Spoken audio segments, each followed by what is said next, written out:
There was a big announcement last week. We made it here on the program. It was all over Twitter.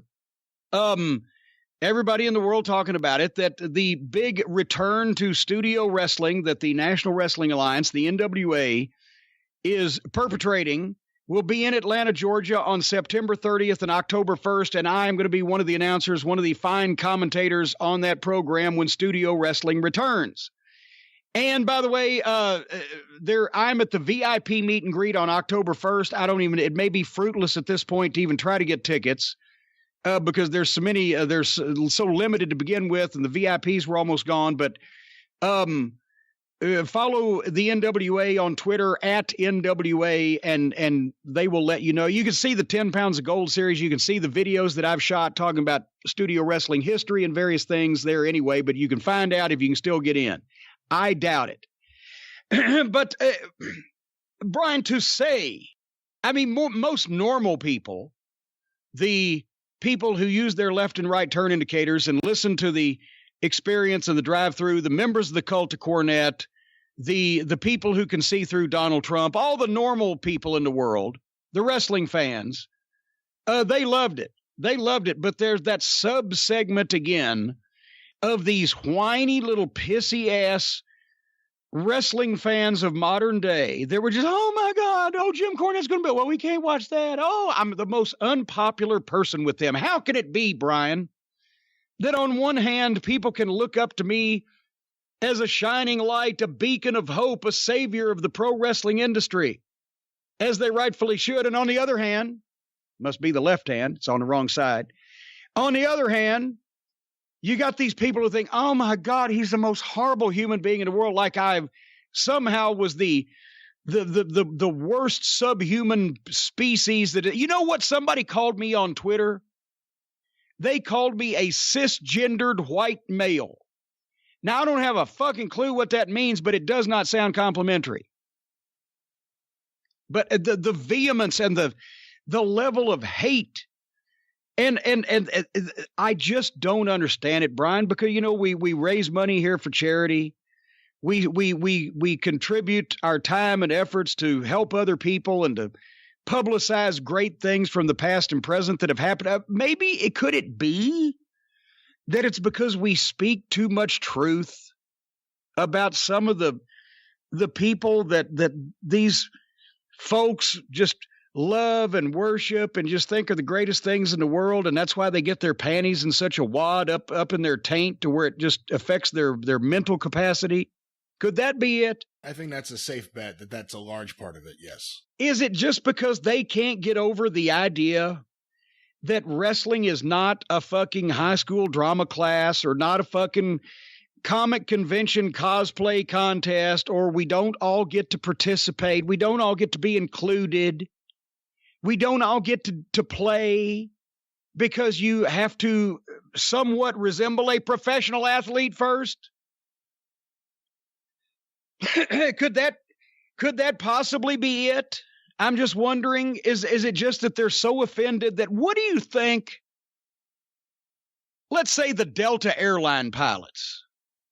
What do you think that they think at the airline pilots lounge there in the Atlanta Hartsfield International Airport, when there's those Delta pilots sitting there and they've been flying planes for 15 or 20 or 25 years, and along comes the kid that's been watching TV and seeing people flying planes, and now Delta's decided, well, everybody should get to participate and to play and to live their dreams. So we're going to have little fucking Grover from Shitheel, New Jersey. We're going to let him fly one of our 747s. What do you think the rest of those pilots would say? Let's say for example, if an electrician, I've watched some electricians do some shit, and they're taking their life in their hands, and you got to know how that shit works, right? What about one of these big time electricians that wires these major office buildings, been an electrician 20, 25 years, knows these things inside and out, but all of a sudden, they bring in Little Jelly, who, you know, he's grown up watching electricians on TV, and he just loved to be one, so we're going to let him play. So we're going to let him wire this office building. What do you think that veteran electrician would think of Little Jelly? He may have a problem with that. And let another professional sport, the NFL.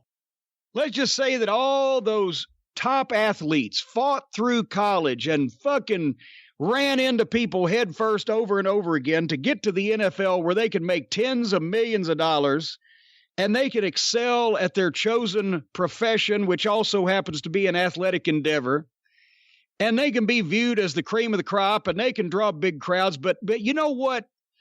A lot of kids grow up watching football on television, don't they, Brian? And I bet you some of those kids would like to be football players. But genetics let's just say that the Dallas Cowboys just decide, everybody should get to play because we want everybody to live their dream. And football's an art that everybody should get a chance to express. So we're just going to let little Dick Swinger, little Joey Dick Swinger from California, just walk right on the Dallas Cowboys, 5'6" and 116 pounds, and we're going to let him play in this next game at Cowboys Dallas Stadium. What the fuck? So I guess maybe that has part of it, but I got to started thinking, Brian, a lot of people are saying this, and a lot of people say this, and I know that these outlaw mud show wrestlers don't have that many fans, so I was starting to think, is there something to this? Am I irrelevant? Am I obsolete? How do I keep getting these jobs? Why do I keep getting booked? If not only am I such a horrible person, but my opinion in wrestling means nothing. And all of the companies I've ran, they went out of business.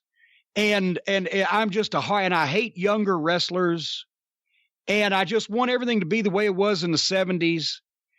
And I'm just wondering, how do I keep getting these jobs? Are all these people just that fucked up in the head? Am I really irrelevant? Am I really obsolete? Do I really matter in wrestling? So I know the folks like to listen to the show to hear stories that we tell about the old days. We're going to tell some about studio wrestling here in a minute. I just want to take a second here. They don't listen to the show to hear me toot my own horn. Toot toot. Well, yeah, they kind of do. But at the risk of sounding, may I sound not humble here for God's sake. Let's see who that might be. Toll-free call. Fuck off and rot. I'm doing something. All right. Anyway, so what I was thinking was, at the risk of tooting my own horn and appearing to come off as less than humble, I just jotted down a few things that I thought, I do have some relevance in wrestling, maybe not as much as these modern day fans would like, and maybe not as much as some of these modern day wrestlers would like. But I just jotted down a few things just to make my case. I don't know, Brian, tell me if I'm lost here, if I'm just too irrelevant and past it and just don't have the goods anymore. As I've been a manager, and I guess my performance in the managerial capacity was what generally ranked with people like Bobby Heenan as one of the best ever. Set box office, I was the Mid-South Territory's biggest draw as a wrestler, set NWA records with the Midnight Express, was in a feature match at Starrcade 86. I managed the main event at WrestleMania 10. I'm the only person to manage the NWA World and World Tag Team Champions of the WWF World and World Tag Team Champions, among many other things as a manager. And they used to say that one of the measures of success in wrestling is longevity. Well, I kind of did okay with that because I started in 82 and I retired in 2017. So that's 35 years. Not consistently because I was doing other things. But I guess I did okay as a manager. Would you give me a point in the column there? Yes, I think you deserve a point there.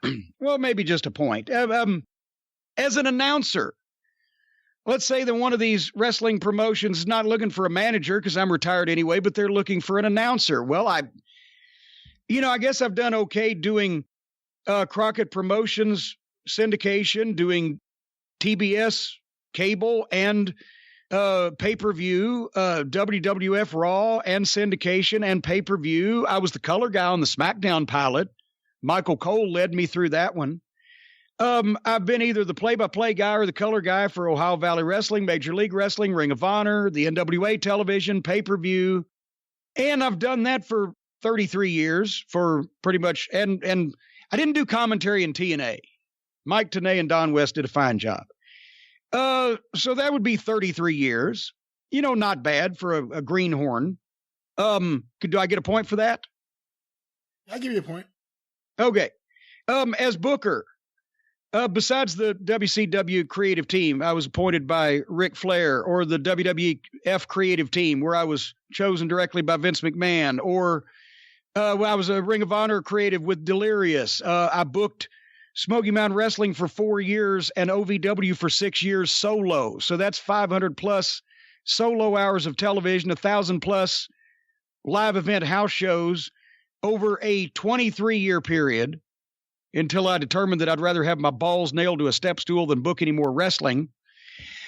So, in that time, there was a bit of success there. Worked with a few well-known names. I guess I get a point there, right? But nobody wants me to book anymore, and I don't want to book anymore, believe me. So maybe a TV producer, since I've produced television, and back in the old days, they didn't call them producers. You just basically took the format of the show and told the talent what they needed to be doing, and then told the production crew how to shoot it. But we'll call them producers now. I've done that for WCW, the WWF, Ohio Valley Wrestling, Smoky Mountain Wrestling, Ring of Honor, TNA, Major League Wrestling, the NWA, various broadcast, syndicated, national cable, pay-per-view, etc. programs, produced promos, given finishes, helped lay out angles, matches, and worked as an interviewer with the talent that I had produced earlier. So, I guess one of those things is, since you got somebody that can do a couple of different things, it's cheaper. So maybe they hire me to save money. But maybe part it could be because of the extensive post-production and live television and remote shoot experience that I've had over a 30-year period. Do I get a point for that, Brian? You get another point. Are you keeping track of these points? As a promoter, let's say they just wanted some ideas. I was, as an actual owner-operator, Smoky Mountain Wrestling, yes, as everyone mentions, went out of business after 4 years, having spent approximately 20% as much money as Paul Heyman did in ECW when he went out of business after 8 years, and without owing anyone any appreciable amount of money. But yes, I started it from scratch, ran it for 4 years, did high local TV ratings, 201 hour episodes of television, 500 house shows, and drew 3 crowds of 4,000 plus people, in a wrestling recession. But there was OVW, 6 years as WWE's lead developmental program, the most successful local promotion in the country. At one time in the early 2000s, it was the only profitable wrestling promotion in the country besides the WWE. I booked, did play-by-play, and produced every television, developed the Six Flags deal, sold sponsorships and TV primetime specials, and at the height, besides the Six Flags events, over 3 Gardens shows in 12 months, we did 12,000 fans and $150,000 at the gate. So, but I was only an actual active promoter / owner for 12 years out of that period of time. So I'm really still a greenhorn. And I know everybody says I hate the younger wrestlers. Brian, you have heard me for 25 years cuss young wrestlers that nobody has ever seen or heard of. I would never dream of putting young guys either on television for the first time, or getting them jobs with major promotions for the first time, or going to bat to get them booked, like guys like Mark Calloway in WCW and Mick Foley in WCW and the Fantastics in WCW. That's a long time ago, Jim. You haven't advocated for anyone in at least the last 10 years. Well, I was going chronologically. Oh. I was starting there, and I was going to go forward a little bit, but that was just in the 80s in WCW. And of course, everybody remembers, I guess everybody remembers, I was the one to talk Dusty Rhodes into hiring Paul Heyman the first time so that we could do the original Midnight angle. Because until I had sold Dusty on the idea that we needed to turn all the way babyface and do that after the Horseman thing, then we would have been stuck working with the Fantastics again when half the people were cheering us and we'd already done the angle. And Dusty Rhodes, to be quite honest, not knocking Paul, in 1988, wouldn't have known Paul Heyman if he'd have run over him with his pickup truck, and would never have brought him in because it would have been too close to me unless I was the babyface on the other side. So I got Paul in. I was just going to say, Paul has always said that Dusty knew him because he went down to Florida and he sat in on a booking meeting when no one knew who he was. And then Dusty pulled him out and said, "Who are you? Why are you here?" And he said, "I'm here to learn from you." And that Dusty always liked him from that point on. Do you know yeah, well, he was down in Florida for a little while, but at the same time, that was when Dusty was primarily working in Charlotte when Paul went to Florida. That's true. Because that's when they bought the Florida territory. But at any rate, I'm sure Dusty knew who Paul Heyman was, and that may have been more reason why he wouldn't have brought him in unless it was to work opposite me, because he already had me. In Smoky Mountain Wrestling, Lance Storm, Chris Jericho, Glenn Jacobs, Chris Candido, Tammy Sitch, Al Snow, the Heavenly Bodies. Obviously, people knew Tom and Stan, but Jimmy Del Rey, the Headbangers, the Gangstas, the Hardy Boys. I had the Hardys on my TV, Bob Holly. In the WWF, I mean, make a fucking list. But from when I was there a couple months, Crash Holly, not a lot of people know that maybe these days. He was Aaron O'Grady, the happy-go-lucky leprechaun in All Pro Wrestling in San Francisco, but he fucking could work his ass off. So I got him to watch his tape, and Roland Alexander was pissed because he was trying to get Michael Modest and Donovan Morgan spots because they were his trainers and top guys. But then they were fine and they were excellent talents, but they weren't interested in them in the WWF. But a guy like Holly could move like that, even though he was that size. He carried himself well, strong as a bull. It worked. Ring of Honor, I got a whole promotion of unknown wrestlers, TV-wise. That was the whole idea. Joe Koff asked me one time, well, if this doesn't work out with Kerry, and why don't we might just start our own wrestling promotion?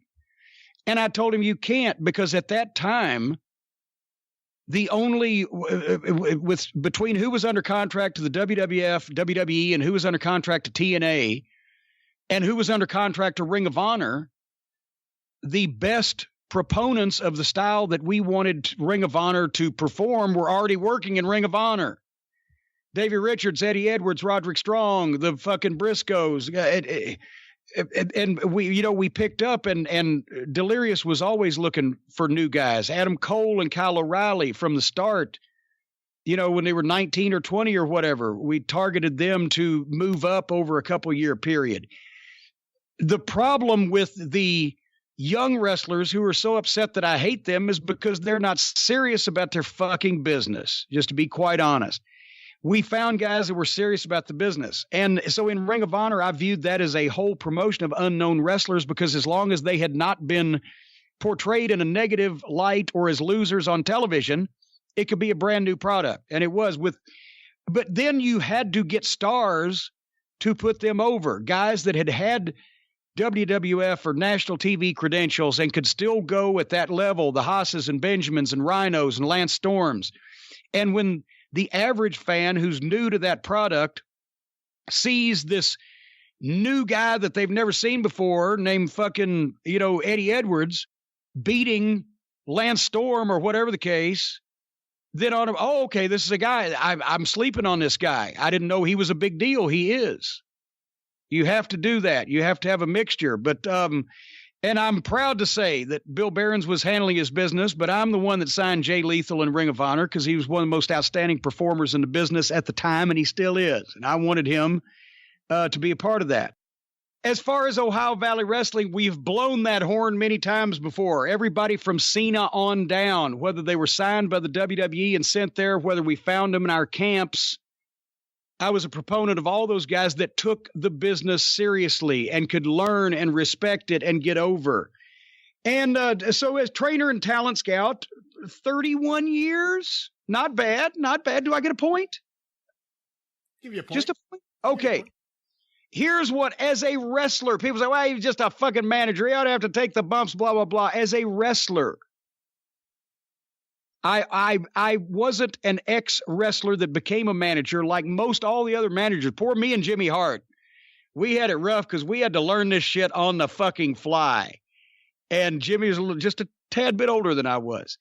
But learning how to wrestle as a manager and be physically ineffective and pussyish and cowardly and at the same time take the bumps, I have wrestled, physically competed against Jerry Lawler, Bill Dundee, Dutch Mantell, Jimmy Valiant, Roughhouse Fargo, the Rock and Roll Express, Hacksaw Duggan, the Fantastics, Superstar Billy Graham, Dusty Rhodes, Magnum TA, the Road Warriors, Ronnie Garvin, Sherry Martel, Bob Armstrong, Ron Wright, Shawn Michaels, Jeff Hardy, Jose Lothario, and I was in the Battle Royal at WrestleMania 17. So I have wrestled at WrestleMania 17. So I get a point for that. That 24 years as a wrestler. As a writer, let's say you need publicity. Let's say you need, I'm not talking about one of these fucking idiot writers that claim to be bookers. I'm talking about a writer for magazines and books, publicity, press releases, program material. From the time I started doing that until the time I just finished my last magazine column, it was 2 months ago, 43 years experience in all types of wrestling writing and publicity. And of course, for only a mere 6 years, I was one of the best photographers in the wrestling industry, but from the ages of 14 through 20, competing with grown adult type people. As a historian, I have read, studied, analyzed, memorized angles, finishes, programs, stipulations, histories of talent, territories, etc. for 46 years. I have been taught by, mentored by, or influenced by working directly with Jerry Jarrett, Jerry Lawler, Bill Dundee, Bill Watts, Ernie Ladd, Bobby Eaton, Dennis Condrey, Stan Lane, Dusty Rhodes, J.J. Dillon, Ric Flair, Jim Ross, Kevin Sullivan, Terry Funk, Vince McMahon, and Pat Patterson. How many points have I stacked up yet? Have we been keeping track? We haven't, but you've got like about 8 or 9 points.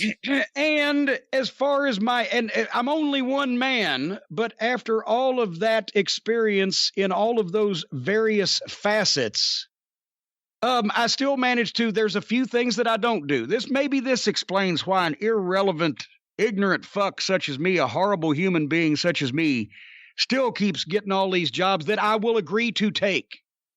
Because first I got to interview the wrestling promotion asking me to work for them and identify if whether the Invisible Man's ever going to show up. And once I get that pledge, then we talk. But maybe is it because I don't no show? I had that gout a couple of years ago, but I did call. I'd never hold the promoter up for more money. I never appear in no condition to perform, as they put it. I never ask anybody to fucking pay for my rehab because I've never needed any. I don't go into business for myself on the show. I don't bitch about finishes or change them once they're agreed upon. I don't do silly, phony bullshit making fun of the wrestling business being a work. What I do is I show up early. I'm prepared for whatever my job is, whether it be announcer or producer or whatever, with formats or paperwork or my materials ready for my signing, public appearance, whatever. I apply myself while I'm there. I stay active. I pitch ideas. I kibitz around. I stay till whatever is supposed to be done is done, and I ask for feedback and to make sure the fans are happy. Now, I apologize to all of the folks on Twitter who go, well, Cornette he can't get booked. I apologize that I don't have time to take any more bookings and appear all over the country in public for you so that you can be satisfied that I'm currently relevant. But I got enough gravy to go all over my plate here at home. So, and in summary, as far as being influential in today's wrestling, we've saved the best one for last. Without me, and this is not something that I came up with. This is something, as we will recall, that Mike Johnson wrote on PW Insider a number of months back, detailing the entire series of events. But without me, Ring of Honor would not currently exist. Since the only reason that Kerry Silkin kept it running when he was going to make the decision, he had made the decision to close it down, was because I got freed up from TNA and agreed to come help him do something to get it over and get his money back. If Ring of Honor did not exist after 2009 to be sold to Sinclair Broadcasting, which was perpetrated by me and my connection of the two and my pitch in 2011, then it would not have existed for the cosplay kids and their friends and furry little creatures and My Little Dog Pockets and all the other people that they have populated All Elite Wrestling with. Would not have been possible for them to take over that promotion and use it for their own selfish ends, creating All In, therefore tickling the taint of a billionaire to give them a bunch of money to launch his own promotion. So thank you, you cosplay fucking outlaw mud show wrestling fans, for thanking me for creating All Elite Wrestling. It's my fault again. As I got started thinking about it, I said, how the fuck do these ignorant morons not figure out what my credentials are in the wrestling business just because I don't put over their little favorite fucking cosplay, phony fucking comedy wrestlers? And then I realized that I've ribbed myself, Brian, and I've done it again. I am responsible for All Elite Wrestling. You are. So now I've got a dog in this fight too. I have to try to help them be not really fucking ignorant. And last, because for fuck's sake, it was my idea. Well, it wasn't my idea. It was my fault. Yeah, let's clarify that, please. Yeah, let's clarify that. It was my fault. So thank you. You're welcome, cosplay wrestling fans, for your All Elite Wrestling that I have allowed to exist. That's how irrelevant I am in the world of professional wrestling. Did you see the artwork Travis did from something from the drive-thru last week? It was you in what you would usually think would be Scrooge McDuck's vault, but it was Tony Khan, and it was just pockets with his hands in his pockets diving into the money. When I was a kid, I wanted a Scrooge McDuck money bin, and I actually tried saving change in a Kleenex box till I could get enough where I could swim in it, but I filled up about half the box. I was like, this is going to take for fucking ever. Wow.